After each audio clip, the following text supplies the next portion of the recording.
In this episode, we'll be talking to Dr. David Sontag, who is a professor at MIT, a leading artificial intelligence researcher, and expert in applying machine learning and artificial intelligence to healthcare, and a co-founder of the company Layer Health.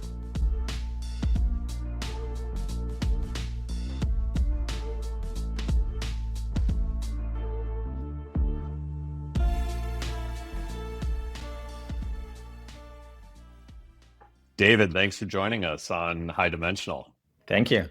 So, your background is fascinating. I think we're going to have a lot of interesting stuff to talk about today, both on like the academia side of things, but also now in industry since you started Layer Health a few years ago. Just to kick it off, I'm curious, what initially led you to AI? What led your interest to machine learning and AI, and then ultimately, like, what led that even further to like focus more specifically on applications of AI in healthcare? So I've been working in the AI field for most of my life. My dad came home one day when I was in high school with a machine learning book that his colleague had written, and I had just been studying calculus in school, and it was really exciting to see how, as you read through the machine learning literature, all of those things that you see from the mathematics side end up becoming critical tools to actually creating these machine learning algorithms. And I loved how you can bring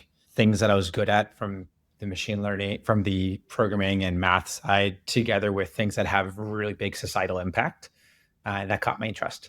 And then when I went to Berkeley as an undergrad to study computer science, I started doing research with a professor over there, Stuart Russell, who is one of the people at the forefront of AI research. And that got me even deeper into the AI field, which then continued throughout my PhD at MIT as I got deeper into machine learning. And then over time, I wanted to get back to something that had a positive societal impact. Really inspired by some of the work that I had been doing also as a child in the nonprofit world. And when I had the opportunity to start a research group at NYU as a professor there, I decided to start shifting towards AI and healthcare specifically as a way of bringing together, something I'm really good at on the AI side, but something that I believe very strongly in, which is that healthcare is access to high quality healthcare is a basic human right, and that there's a lot that can be done on the technology side to improve both the access and the delivery of it. I didn't realize you worked with Stuart Russell. When you got to Berkeley, were you kind of going into computer science, like knowing you wanted to focus on AI, or was it just the chance collaborations with Stuart that kind of really piqued your interest even more? And what were some of those things? I was immediately in computer science. I started my studies in computer science. I had already been doing a lot of computer science work, even as a high school student. And in 2002, summer of 2002, I was an intern at Google. I wanted to ask you about this too. Yeah, that was, we could talk about more of that later, but that was a very formative experience in my life. I was the first undergrad intern at Google. And they used to have these movie nights. It was a very small company at the time, only a few hundred engineers. Everyone engineering, commercial, everyone was in a single building. And after one of the movie nights, I think we were seeing one of the Star Wars movies that had just come out. I think it might have actually been one of the first times it was in digital. I was in the parking lot chatting with Eric Schmidt, who's the CEO of Google, or was the CEO of Google, and he said, when you go back to Berkeley after your internship, you should consider working with Stuart Russell. In particular, there's a PhD student of his, Brian Milch, who used to be at Google for a long time, and you should go work with him. And so when I went back after my internship, I looked up Brian and Stuart, and I started working with them. So that's the reason. What year was this in college? Was this like after sophomore or junior, or where was this? That was right after my freshman year. Right after freshman year. So right after freshman year, I need an internship because I don't want to just screw around all summer. That was the opposite of what I did, by the way. And you're like, where should I go? Why do you think being an intern is not screwing around? I mean, that's so much fun. Well, yeah, I guess maybe what type of things did you maybe say a little bit more about the time because 2002 Google, maybe younger people that listen to this podcast don't have an appreciation for it, but this was like early days still. Like there was an office. Was there still like the single, like the completely flat? No, Eric had come in at that point, so he was putting some management kind of structure in place probably by that point, but there was only a couple hundred employees. Maybe share a little bit about like what you were working on or what I'll tell you what I remember. yeah. I remember the amazing food from they had private chefs even at that time. I remember playing tons of roller hockey the um, with the Google team, including Larry and Sergey. I remember those movie nights. I remember the TGIFs, which were always with really good food and drinks. I remember the grand piano in the entranceway that I taught myself piano on, and as both customers and employees walked in the door and started pointing out things that I was doing wrong. Um, and I remember the amazing parties that they threw for their customers that happened throughout the summer. So it was a fun time. And yes, I did some work as well. As in particular, I was working on the ads team, building out some of their what were called premium ads at the time, the engineering side of it. That's awesome. It's something that's super interesting that I wanted to ask you about, having had this perspective over a long time of the development of AI and machine learning and large data systems.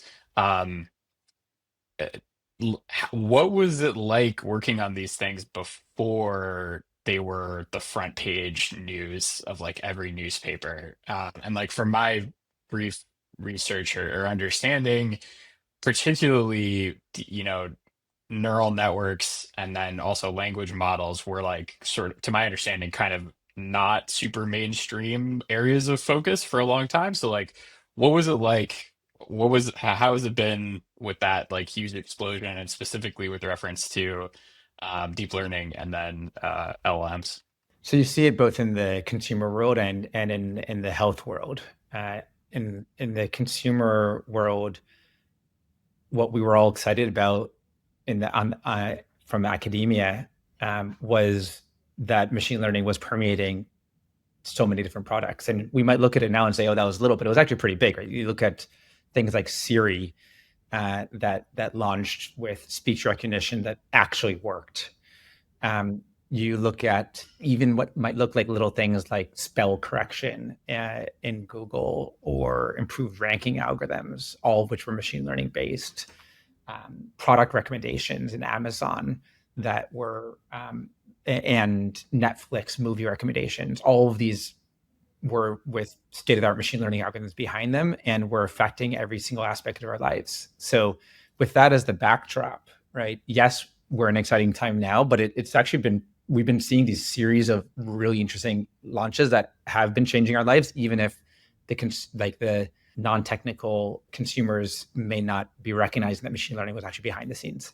What were some of if as you think back, what are some of the milestones that you personally kind of remember that you kind of point to in your mind, like as the industry came along, like certain applications or I mean, obviously kind of like ChatGPT in November of 22 or whenever that was, like that's the milestone kind of everybody remembers today. But are there other ones that you really think about over the last kind of 20 years or 15 years?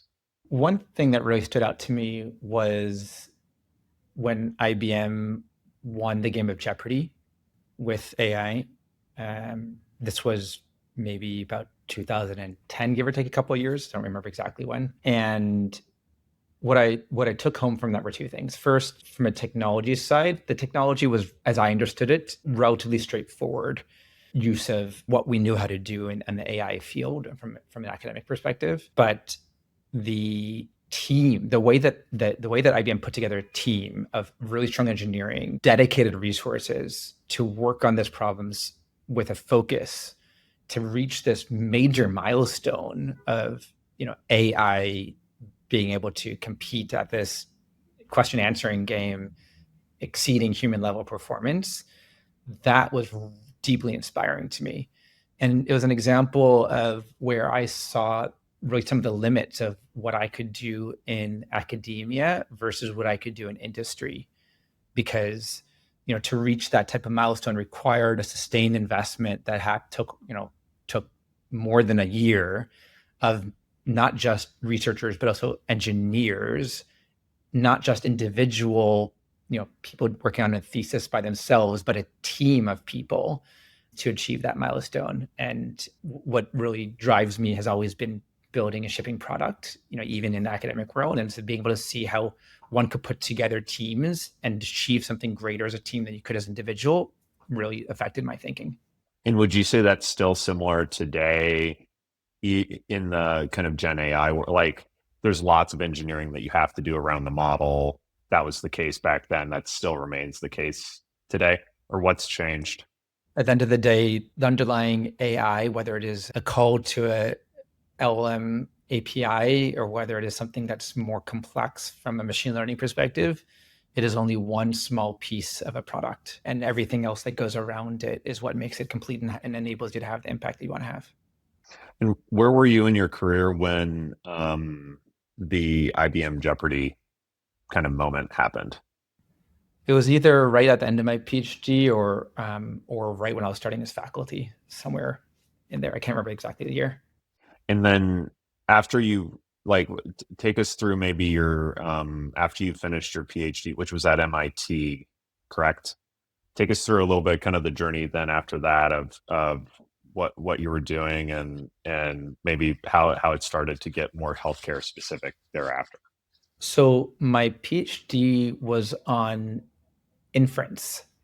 And the way I used to explain it was that inference is this problem of how do you observe evidence in the world and use that to draw conclusions, like how humans do reasoning.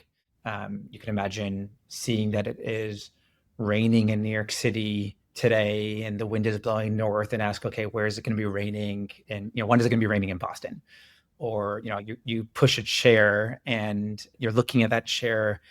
You look at the floor, you see, there's carpet, and you ask, okay, how long till that chair hits the wall? And you can use what you know about, friction and other things and the size of the chair to make those conclusions. So how do you build AI that can do reasoning like humans reason was the key question that I had been studying. And that question, by the way, today is exactly the same as the question of how do you use large language models with test time inference to get better performance. It's mathematically equivalent, and same sorts of questions I was grappling with then are relevant here as well. So that's where I'm coming from. And as I was doing research in that area, I always wanted to see, okay, how could I apply this? What real world problems would benefit in the short term from the research advances I was doing? And there were three areas in particular that I had my eye on. One of them was a problem called stereopsis, which has to do with vision. So we all have two eyes. You have the view of the world coming from your left eye, the view of the world coming from your right eye, and we use the distance to if you look at an object that's far away and think about like how much that object is translated in the view from your left eye to your right eye, that we use that distance to figure out depth. And so the stereoptics problem is, or the computer vision version of that is, how can you take two cameras views and use that to infer the actual depth of everything? And if you think back to, for example, the Kinect device for gaming, that was doing an example of stereopsis. And so that was one of the areas that I was applying my methods to. The second area I was applying my methods to was in protein folding. And there I was looking at a problem called protein side chain packing, where you have, something about the backbone of the protein, but there are all these little side chains that are protruding from it. And the question is, just based on the protein, the letters of the amino acids, could you predict what the configuration should be? And then the third area that I just started looking at towards the end of my PhD was that of medical reasoning. So there, the question is, okay, we have all this evidence we're observing about a patient, like symptoms that a patient might report. How could you come up with a differential diagnosis for the patient based on that evidence? And so those are the three areas that I was using as testing grounds for the underlying new methods I was developing. When I finished my PhD, there was a professor at MIT, his name is Peter Solovitz, who had been working in the AI and medicine field for decades previously. And he came up to me, he actually came up to my office. This was right as I was about to graduate, and said, David, I read your thesis and I think there's something really interesting here in the healthcare space. You should consider focusing on that for the next stage of your career. And I thought he was right. So I had this opportunity right at the end I took a year between finishing at MIT and starting at NYU as a professor. And in that 1 year, I went to Microsoft Research. And during that 1 year, I spoke to about 100 people working in the healthcare space. And also many of those were people who worked previously in AI and healthcare over previous decades, and talked to them about, well, what's been going on? Why is it that when I go to the doctor's office today, none of the stuff you guys have been studying is actually available in clinical practice today? As I, in essence, did user studies, and during that year, I realized that there was incredible potential for taking the machine learning algorithms that my colleagues and I have been working on and starting to bring that into healthcare. And so that's what brought me to actually really let that be the big focus of the next stage of my career, and has been ever since. What was it that he saw in your thesis that he highlighted for you? I think it was that last piece, right? So I had been using this medical diagnosis example as just a benchmark, right? I was using it as a benchmark to see, would my algorithms improve the ability to do differential diagnosis with an existing model? But he saw that piece. He's like, oh yeah, there's actually much more to that than you think. With the danger of breaking the chain of linear time here, something that you mentioned has just been something that I was been thinking about a lot, about reasoning, because recently I was using one of the newer thinking models and looking at the generated chain of thought reasoning that it was engaging in to answer my question. And it kind of dawned on me, like, this is so different than the initial ChatGPT where, you put something in and it gives a response. And I'm curious, there's a lot of discussion that I've seen around, is this reasoning? What does it mean if it is reasoning? Does it matter if it's reasoning or not? And so as someone who's an expert in this subject, what are your thoughts about reasoning LLMs? I mean, your question feels likely you're trying to get at a more human element to it. Like, is this reasoning in a mathematically rigorous way, or is this reasoning in a way that, from a cognitive science perspective, a human might do reasoning? I'm going to put both of those questions aside altogether and just think a little bit bigger picture about, well, what does it mean to, instead of giving an answer immediately to a question, spend a few moments to do extra generations of net new tokens or words that you generate before you give your answer? And what world does that open up for you? Well, if you think about the way that these large language models are trained today and their architecture, these are deep models, so they have many, many, many layers, but they're fixed sized models, at least the way that they're typically used today. And so you have an input, it proceeds through these multiple layers of attention until finally you get to the moment in time when you generate the next token based on your existing summary of the data you have. That is a fixed amount of computation. And if you think about it, why should it be that it should always take the same amount of computation to come to every answer? Some questions, some tasks are harder than others and that maybe deserve to have extra computation. And so when you think about it from that perspective, you might think, oh, well, maybe there are other ways to try to do this. And I've had PhD students, like my student Yassine Journait at NYU, who wrote papers on completely new neural network architectures that actually do hierarchical reasoning. And so they might use more computation, like more layers for certain questions than for others. And you could dynamically decide that. And the way that I think about what's going on in the current use of inference time computation is, well, it's just another way of getting a trade-off to put more computation into a problem before you have to give an answer. And there are many knobs that we can take. There are many other architecture choices that could be do. This is just one of them. Does the kind of Daniel Kahneman system 1, system 2 styles of thinking, is that analogy apply here at all, where it's like, 5 times 5 is 25, no thinking, right? And for me, I mean, maybe more thinking for me than you guys, but relatively little thinking, versus I need to come up with a plan to solve this problem. That's going to require, I'm going to spend on that quite a bit more. Yeah, I completely agree. I think that nails it. And so essentially the current architectures are just like one system kind of are one, you're kind of there's the same compute that's invested in each additional token, no matter like the complexity of the token that's needed. Again, I'm talking in for general transformer architectures, yes, but there are many other ways to do it. For example, I have another student, a couple of students at MIT, Shannon Shan and Hunter Lang, who recently wrote a paper on how to do collaborative decoding with large language models. The idea being the day is going to come that we have a large number of different models, some more powerful than others, some maybe more expert in some areas like medicine, and others maybe more general. And maybe you want to be able to route each token of generation to one model versus another model. So all I'm saying is that there are many options here about how to be able to do that dynamic amount of computation. Is it your view that the current kind of like transformer architecture is going to get us to, this is like a loaded question, the current architecture is going to get us to AGI or ASI, or do you think there's like an additional like fundamental model architecture breakthrough that's going to be necessary? Yeah, that is a loaded question. Take it anywhere you want. Yeah, I'd say I think the current architectures can take you very far, and the question is how you use them. So a good example would be that of causal reasoning. One might conjecture that general intelligence is pretty good at doing causal reasoning.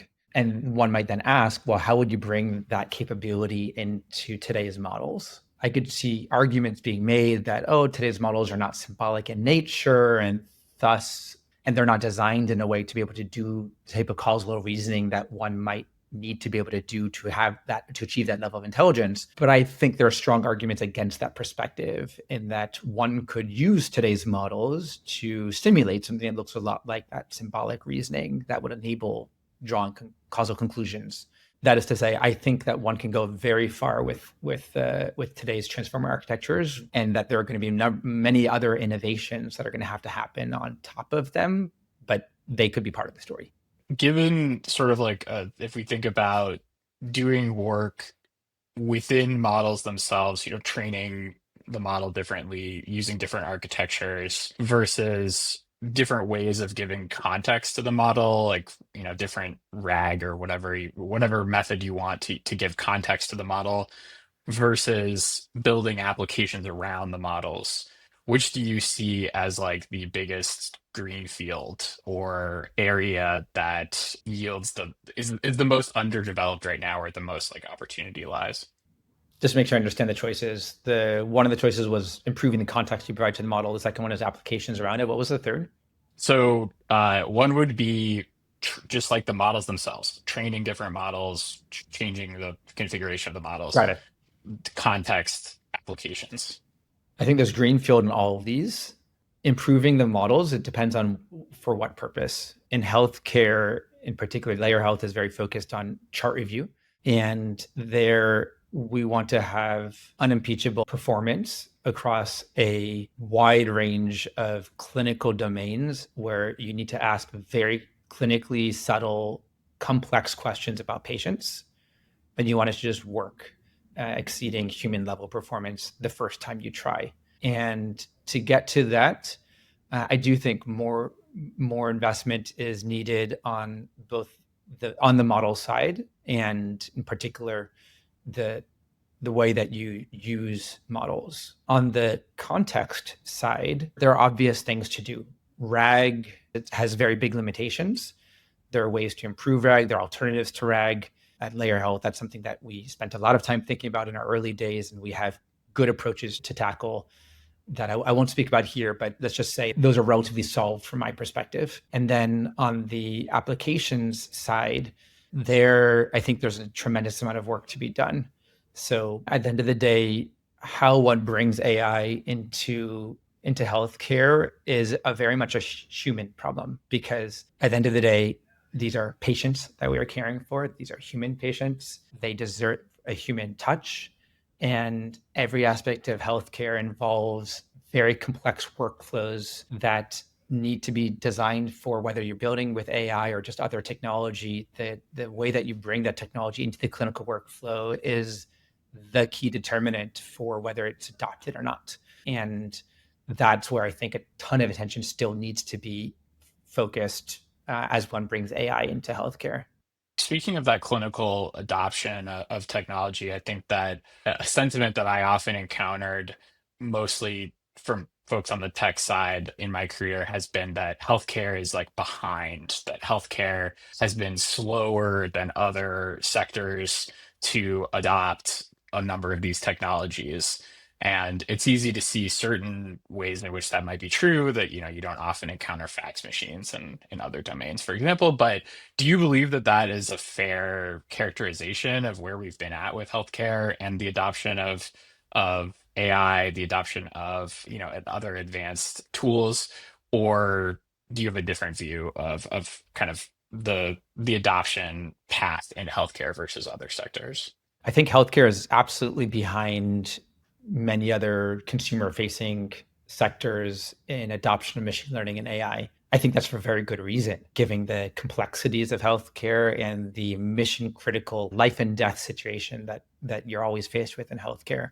A good example of where healthcare was behind, quote unquote, in the early days is just broad adoption of machine learning.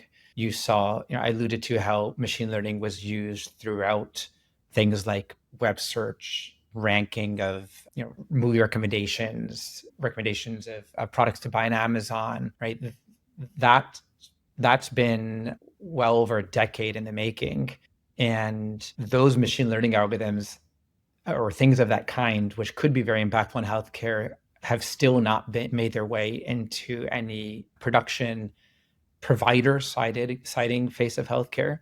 The big exception being on the payer world, where you see many machine learning algorithms being used for risk stratification that has been in production. And I think that really speaks to some of the complex workflows that you have on the provider side. Even today, as we fast forward a decade to the large language model era, you see some extremely impressive launches of AI within healthcare and particular provider side products, like how Epic launched their patient portal messaging draft model only a few months after the launch of ChatGPT, which I think was very, very impressive, very nicely done from a product perspective. But yet, when you go beyond what from a workflow perspective is relatively simplistic workflow to anything that has more complex workflows, you still don't see any broad adoptions. I think there's very big green space still on the healthcare side relative to the consumer world.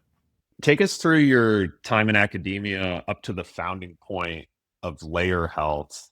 After Microsoft, you spent some time at NYU. Then you went on to be a professor at MIT, where you led the top or one of the top healthcare AI labs in the country, and did some really interesting things there. Just take us through that journey up to the point of founding Layer in early 23. So I've been blessed to have incredibly strong students, PhD and master students, in many cases undergrads, working with me at NYU and MIT. And we tackled problems at two ends of the healthcare world. One end being discovery. How can you take the data that you have about medicine and learn what's working, what isn't working? So in the health economics, biostats world, that often goes by the name of comparative effectiveness studies. Like you might imagine taking observational health data and asking, okay, does treatment A or treatment B, comparing these, which of them is a better treatment for a patient, trying to answer that causal question using observational data. So that's something that my students and I spent an enormous amount of time developing new methods for. We developed, for example, some of the first deep learning algorithms to be used for that question of how do you do causal inference from observational data, which are now being widely used throughout the field. And we developed also methods for the question of how do you deal with some of the technical challenges of hidden confounding, where you may not be able to get an apples to apples comparison between treatments and observational data. How do you deal with that? And the other side of our world was, how do we actually get everything we know about what does work into the hands of the clinicians and the patients who would benefit from that knowledge? And that was always framed from the perspective of how do we create the next generation of AI electronic medical records, or tools that are in clinicians and patients' hands that are AI first products. How do you build that? What are the underlying challenges that one has to solve to build that? And those challenges, we thought, had a lot to do with that human AI interaction question. So how do you get the right information into a decision maker's hands at the right time? How do you change the way that clinicians do things like documentation in order to collect higher quality data than they would have without the intervention? And so those are the things we worked on. And we did that very much by building and deploying. So my students and I would be up at Bethesda Deaconess Medical Center over here in Boston, one of the Harvard Medical School teaching hospitals. And we would deploy machine learning algorithms into their production environment and then go downstairs to the emergency department and follow nurses and physicians as they used our machine learning algorithms in clinical practice. We learned from that. We went back upstairs. We made changes to our code. We went back downstairs to observe them again. And we learned so much from that process.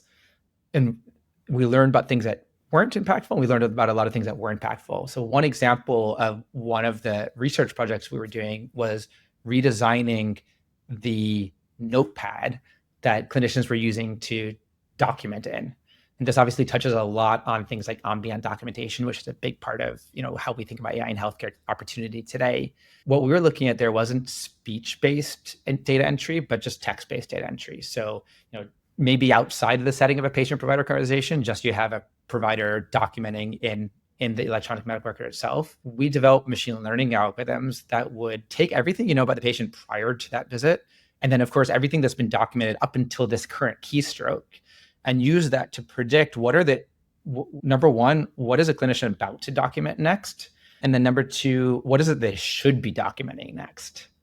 And we use that then to very gently guide the clinician as they're doing data entry to get higher quality data and to decrease the documentation burden.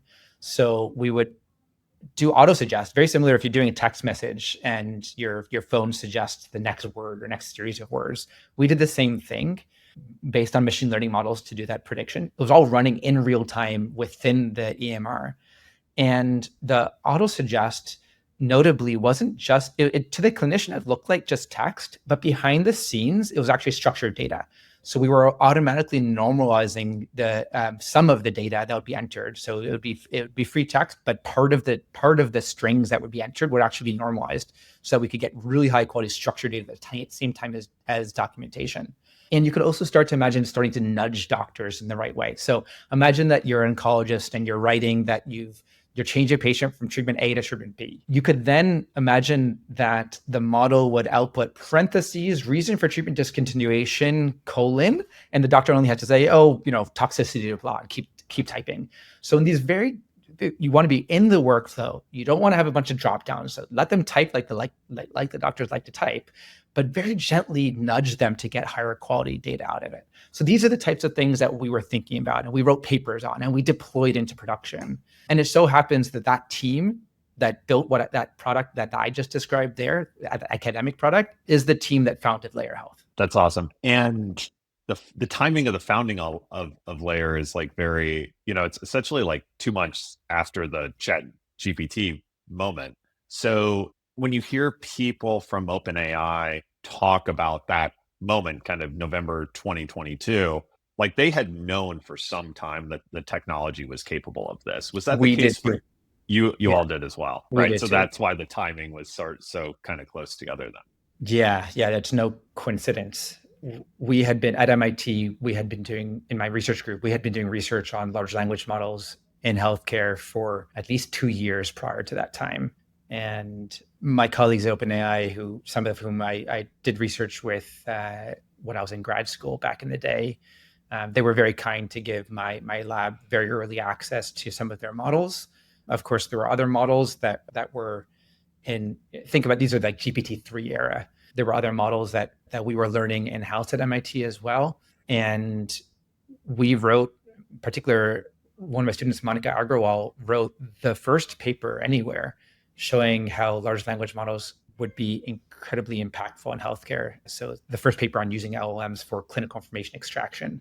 And the reason that paper came out over a year and a half after or 2 years after we already had been starting work in this research area. And so we saw that there was a very big phase transition that was happening. And when we went to raise our seed round for launching the company, we in fact raised that seed round prior to that November time period you were talking about in 2022. We started the raise in late summer of 2022. And our pitch deck said, we're building large language models for healthcare. And it cited the research that we had been doing. The whole company from day zero was designed with this in mind. It's just that the rest of the world didn't know yet. Yeah, that's so often the case with things that end up going viral is you have like a small it's like The Big Short or COVID, or well, I guess COVID is in the literal sense viral, but there's like a couple of people that are super close to the thing that actually know what's going on, and then the rest of the world finds out kind of later. Maybe take us through the problem in a little bit of detail, the problem that Layer Health solves today. We are really passionate about measuring what is actually happening in healthcare and what is the value of the care that is provided. This is part of a much bigger picture for Layer Health in terms of our longer term vision that we could talk about later. But let me tell you about what we're doing right now. We are launching for health systems across the whole entire United States a series of modules on top of our core AI chart review platform for what's called clinical registry abstraction. And this problem is one that, number one, accounts for a big amount of cost in the current healthcare system. About $1.5 to $2 billion of spend per year in the US is spent on clinical staff, highly trained nurses typically, who are every single day reading through patients' medical records to answer a couple hundred questions about what happened to patients in a particular clinical area. So for example, in cancer, there are the tumor registries that are required by federal law, and that every single health system who provides cancer care will submit to those cancer or tumor registries. In neurology, there is the American Heart Association Stroke Registry, which if you want to be an accredited stroke center in the United States, you have to submit data to this registry. So I think well over 90% of stroke patients in the US have their data abstracted and submitted to this registry. You see this across cardiology, you see this across surgery. So every single clinical area has these clinical registries, and either every patient or a random sample of patients with that condition have their data being abstracted for submission to that registry. And that data then is used to do benchmarking and to do measurement of the quality of care that both serves accreditation purposes, reimbursement purposes, and of course drives quality improvement efforts. So what Layer Health is doing is building what we're doing with this series of modules is building AI to automate and augment the answering of these very clinically nuanced questions about the patient's care. So as a concrete example, in stroke, you want to know how long did it take from the time the patient's stroke was diagnosed to the time that they got their first treatment for stroke. To answer that question, you'd know, well, when was their case diagnosed and when was the first treatment? Those are just two examples of subtle questions that, as the two of you know, as easy as it is to state that question, answering that accurately from the HR is a highly non-trivial problem. But if you could get that number, then you could start to optimize it. And optimizing that amount of time is critical because the faster a patient gets treated for stroke, the better they're going to be able to recover from that stroke. And so that type of question appears throughout. Now, the reason that Layer is focusing on this problem initially for our health system partners is because it is both a huge need. There's never-ending challenge for how do you actually find the right people to do this very difficult chart review work. And there's tremendous demand from service line leads across different parts of the healthcare system to do more of that type of work that just can't be serviced today because it's so expensive to do. So there's a big need. But the second reason that we're doing it is because I view it as the biggest challenge problem right now in AI in healthcare. If we can do this well, if we can nail this particular problem, then we can measurably answer the question of how can we truly understand what's going on with the patient across many different clinical areas at a level of clinical nuance that is unlike anything you see elsewhere in healthcare, particularly things like billing or prior auth. The types of questions that are answered there are only easier than the types of questions you have to answer for what I'm describing for clinical registry abstraction. And that means that we can then take the same AI that's solving this challenge, this really hard and impactful problem for health systems today, but we can start to apply that then to many other problems in healthcare across the full landscape, from more administrative burden to actually improving clinical decision making. I find it often with analytical questions, people are sort of have a higher bar for AI solutions or automated solutions in general than they often have for manual solutions. If you are able to deliver the message, this solution achieves the same or outperforms a person, but it's not 100% because people aren't 100% and almost no solution is going to be 100% accurate. Does that message resonate with leader? Like, how do you overcome kind of the attitude that if one thing is wrong, 100% of it is wrong? I think that's a question that's faced everywhere in AI in healthcare. And I really like how Mickey Tripathi commented on this very recently at a panel that he was on in DC with me, where he said, well, it's not what you can do here, but it's what you can compare to in the current clinical practice. So as we think about like what is that benchmark, the benchmark shouldn't, I don't think, be the 100%, which is impossible to get to, not because of performance, but because there's actual subtlety and nuance in medicine. What we should compare it to is, well, what is the status quo in how we're treating patients today? And if we can improve that status quo, then we can actually substantially improve outcomes for patients, improve that patient experience. And that's what makes it both financially worthwhile doing for providers and for payers, and it makes it worthwhile doing also for our family and friends. I'm curious what the transition was like for you from leading the lab at MIT to becoming the CEO of a health tech startup. Well, I should start by saying that I have an incredible team. So I founded this company with Monica, who I mentioned earlier, Divya Gopinath, Luke Murray. Both of them were students of mine at MIT. All three of them were students with mine at MIT, and with Stephen Horn, who is my partner in everything AI and health related. He is a emergency medicine physician at Bethesda Deaconess Medical Center, who I'd been working with for over a decade. It felt very natural to move from the academic world to the industry world with this incredible team who we had been working together with for so many years already previously. And at the end of the day, what drives me is the world that I know can exist, but that I don't yet see when I open my eyes, when I wake up in the morning. And whether I work towards that world from the academic side or whether I work towards that world from the industry side is irrelevant from my perspective. It's all about like how can we get further fastest? And today I believe that answer is through the work that I'm doing with this incredible group of people that are leading Layer Health together with me. And obviously the application of AI to the problem that you're currently focused on at Layer, it's working pretty well. As you think about areas, potential applications for AI outside of chart abstraction and healthcare, what are some areas that you're bullish on in the near term versus what are maybe some applications that you're bearish on and are going to have to require further developments before we can really tackle? So I'll speak outside the context of Layer Health for a moment.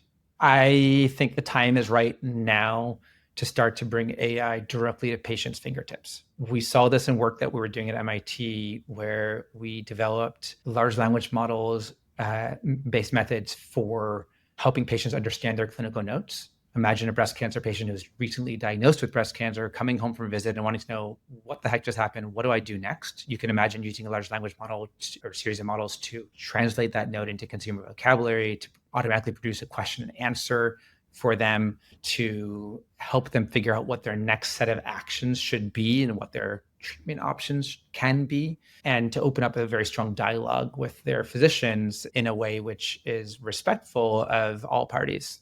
So that's an example where I think there are risk reward trade-offs there. But what we showed in our work at MIT is that the reward is tremendous.